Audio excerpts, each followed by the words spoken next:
মাশরাফি বিন মুর্তজাকে নিয়ে ফেসবুকে অনেকেই সমবেদনা দেখাচ্ছে।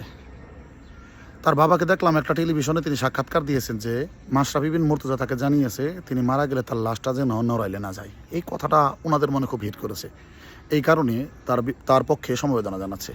কিন্তু আমার মাশরাফির ব্যাপারে কয়েকটা প্রশ্ন।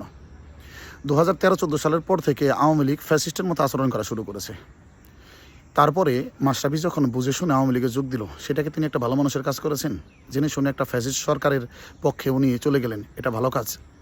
আচ্ছা, 2018 সালে তিনি নির্বাচন করলেন। সেই নির্বাচনে 2,71,000-এর উপরে তিনি ভোট পেয়েছেন এবং তার বিপক্ষে বিএনপি জামাতের প্রার্থী যিনি তিনি ভোট পেয়েছেন 8,000-এর কম। আচ্ছা, একটা আসনে বিএনপি জামাতের মোট ভোটের পরিমাণ 8,000-এর কম, এটা বিশ্বাসযোগ্য কথা? 2018 সালের নির্বাচন যে একটা কারচুপি নির্বাচন, সেটা বাংলাদেশের সবাই জানে, সারা পৃথিবী ব্যাপী জানে। তাহলে সেই নির্বাচনে উনি এমপি হয়ে আসলেন, এটা একটা ভালো মানুষের কাজ? কারচুপির নির্বাচন ওনার কাছে ভালো মানুষের কাজ? আচ্ছা, তারপর 2024 সালের যে আন্দোলন হলো, সেই আন্দোলনে ছাত্রদের পক্ষে একটা কথা বলেছে? তিনি কি বলেছেন যে ছাত্রদের দাবিগুলো ঠিক ছিল? তিনি কি একবার বলেছেন যে ওই সময় সরকারের যে সকল কার্যকলাপ সেগুলো ভুল ছিল? ছাত্রদের উপর গুলি চালানো যে ভুল, এটা উনি একবার বলেছেন? না, উনি বলেন নাই। এটা একটা ভালো মানুষের কাজ? তাহলে আপনি যে সমবেদনা জানাচ্ছেন, কিসের উপর ভিত্তি করে সমবেদনা জানাচ্ছেন? আমি মনে করি উনি একজন ভালো মানুষ হিসেবে অভিনয় করেছেন।